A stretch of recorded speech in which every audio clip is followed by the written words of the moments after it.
E aí galera, tô voltando aqui. Tá na mochila já a pistola Airsoft.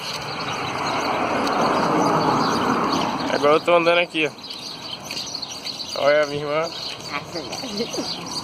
a minha mulher.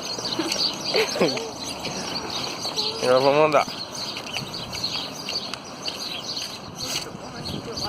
Nosso cunhado também, ó. Olha o cunhado aí.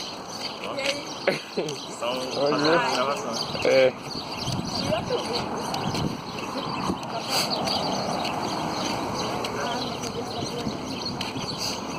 Bora. Estamos saindo aqui de casa. Agora estamos andando com Airsoft na mochila. Isso aí. E confere a roupa, não seja pelado. Ah, coisa doendo. Esse é o jeito certo de você andar com sua Airsoft, né? O jeito correto. Na mochila, se for de bike ou a pé, só lembrando.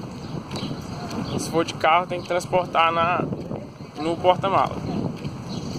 E é isso aí.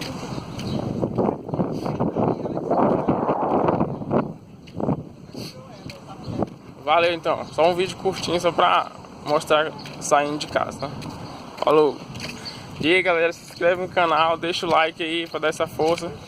Valeu!